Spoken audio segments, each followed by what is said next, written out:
ये कहानी किसी युद्ध की नहीं है, ये कहानी किसी बम धमाके की नहीं है। ये कहानी भारत के उस स्वच्छ शहर की है जिसे लगातार 8 बार स्वच्छ सर्वेक्षण में प्रथम स्थान मिल चुका है। और आज उसी शहर में लोग पानी पीने के कारण मर रहे हैं, ना कि पानी की प्यास के कारण मर रहे हैं। हम बात करें इससे पहले आप चैनल को सब्सक्राइब कर दीजिए, वीडियो को लाइक कर दीजिए और शेयर कर दीजिए। तो बात भागीरथपुरा इलाके इंदौर की है, जहां पाइपलाइन जल जीवन के उद्देश्य से बिछाई गई थी, पर यही जल इनकी ज़िंदगी के लिए एक श्राप बन गया। और होता क्या है कि दिसंबर लास्ट में यहाँ पे अचानक से डायरिया दस्त के केस आते हैं और 2 जनवरी 2026 को लगभग 14 से 15 लोग अपनी जान गंवा चुके होते हैं।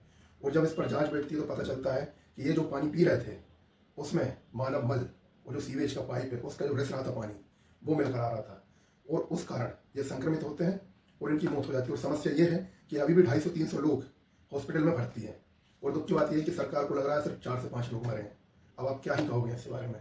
और इन्हीं 10 से 15 मौतों में एक जान ऐसी भी जाती है जिसकी कहानी न जाने 10 साल पहले से कितनी मन्नतों से उसकी ज़िंदगी आई थी।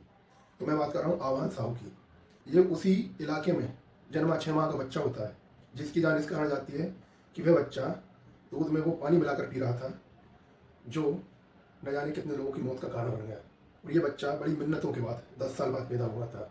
ये कोई बच्चे की मृत्यु नहीं हुई है, बल्कि सिस्टम के हाथों एक हत्या हुई। और इसी तरह हम इंदौर के एक भागीरथपुरा मराठी मोहल्ला वाले क्षेत्र पर पहुंचते हैं। उन लोगों का दर्द सिर्फ ये था कि पानी इस तरह आ रहा था कि उसकी बदबू सहन नहीं कर सकते थे। बार बार हमने शिकायत की, पर शिकायत के नाम पे कुछ हुआ। और हालत क्या है, लगभग 250 से अधिक लोग आईसीयू में हैं, 10 से 15 मौतें हो चुकी है, 37 से 38 लोग आईसीयू में हैं और अभी न जाने कितनी मौतें और होना बाकी है। सुलभ शौचालय से रिश्ता हुआ सीवेज, इन पाइप जो पानी की आपूर्ति कर रहे थे इनमें मिलता है और ये पानी गंदा और प्रदूषित होकर इन लोगों तक पहुंचता है। और उसमें भी कोई दिक्कत नहीं थी, इन लोगों ने शिकायत भी की। अगर तभी एक्शन ले लेते तो शायद ऐसा कुछ नहीं होता, पर सिस्टम की तो आदत है, जब मौतें होती है तो वह जागता है, क्योंकि उसे मौत के बिना उसे मुझे लगता है इनको बलि चाहिए रहती है सिस्टम को भी। 15 लोगों की बलि लेने के बाद ये इंदौर नगर निगम वाले जागे जो हर बार नए नए पुरस्कार लेने के लिए कूदते रहते हैं। और होता क्या है कि जो सीवेज है उसमें इकोलाई बैक्टीरिया रहता है। ये क्या रहता है, मनुष्य की आंतों में रहता है और गंदगी में पाया जाता है। तो ये उनके शरीर में गया और इसने क्या किया, लोगों को संक्रमित किया और जिस कारण दस्त उल्टी ऐसी समस्याएं हुई और उनकी मौत हुई। मैं नहीं कह रहा ये लेब में कहा गया है, क्योंकि लेब जो रिपोर्ट आई उसमें ई कोलाई को ही जिम्मेदार माना है। और ई कोलाई मनुष्य की आंतों में रहता है और ये आंतों से मल में पहुंच जाता है और मल के द्वारा जो सुलभ शौचालय में सीवेज था उसके जरिए पहुंचा पानी की पाइपलाइनों में, और पाइपलाइन में पहुंचने के बाद लोगों के घर पहुंचा और घर के बाद उनकी ज़िंदगी को मानो खत्म कर दिया था। अगर ये सिस्टम 2022 में जाग जाता तो भी काम ऐसा नहीं होता। 2022 में चेतावनी दी गई थी कि पानी की पाइपलाइन और सीवेज लाइन बहुत पास पास है, इससे खतरा हो सकता है। पर कहता है ना कि सिस्टम बलि मांगता है। आज होश आया, मोहन यादव जी ने भी कुछ लोगों को सस्पेंड कर दिया है, पर उससे क्या हो जाएगा। सस्पेंड होने से उनका थोड़ी हो जाएगा, जो लोग मर गए वो वापस तो आ नहीं जाएंगे। और सस्पेंड होकर भी क्या होना है, 2 महीने बाद फिर वो अपने काम पर लौट आएंगे।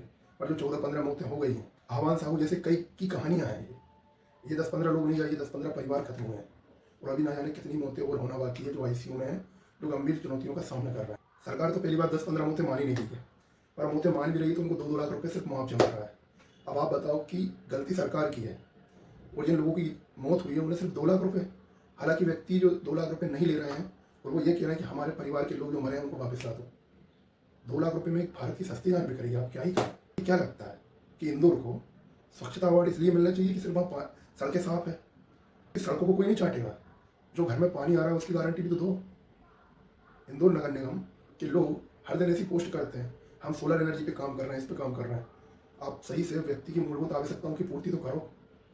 और दुख की बात यह कि एक माननीय नेताजी हैं, उनका नाम तो हर जगह न्यूज़ चैनल पर छाया हुआ है, उन्हें ये सवाल कुछ महत्व वाले ही नहीं लगते। उनकी शब्द सुनो तो घंटा वाह। ये वो मंत्री हैं जिनको सीएम के दावेदार माना जा रहा था। आप सोच सकते हो कि जो नेता वो खुद के क्षेत्र में लोगों को नहीं सही से बचा पा रहा है, उनकी ये हालत है, तो अब इनको पूरा प्रदेश संभालने के लिए दे दिया है, तो ये क्या करेंगे। बाकी आप इंदौर में हो या कहीं भी क्षेत्र में हो, अगर आपके साथ भी यही समस्या है तो सबसे पहले तो आप शिकायत कीजिए, वीडियो बनाइए, उसको ट्विटर पे बड़े बड़े नेताओं को टैग कीजिए। और इतना ही नहीं, अगर पानी खराब आ रहा है तो या तो मत पीजिए, कोई अदर ऑप्शन उठा लीजिए, और नहीं उठा सकते तो वह पानी को लगभग 100 डिग्री सेल्सियस पे गर्म कीजिए। जितने भी हम चाय बनाते हैं ना, जो चाय उबल जाती है उतनी डिग्री पे, तो होगा क्या कि इसके जो गंदे जीवाणु होंगे भी वो भी मर जाएंगे और ये पानी आपके लिए लगभग सेफ रहेगा। पूरा तो मैं भी नहीं कहता। बाकी आप उन नेताओं से कोई उम्मीद मत रखना जो खुद बिस्लरी का पानी पीते हैं और जनता उनकी बिस्लरी जैसी बोतल है उन्हीं पानी में पड़ी रहती है, वो पानी पी रही है। तो आप क्या ही कहोगे इनके लोग। बाकी आपको क्या लगता है, ये एक एक्सीडेंट है, जानबूझकर लोगों के साथ की गई हत्या है? मुझे तो ये हत्या लगती है। बाकी आपके लिए क्या लगता है कमेंट में ज़रूर बताना। चैनल को सब्सक्राइब कर देना, वीडियो को लाइक कर देना, और अगर ऐसी वीडियो और देखना है तो भाई कमेंट में बताना। धन्यवाद।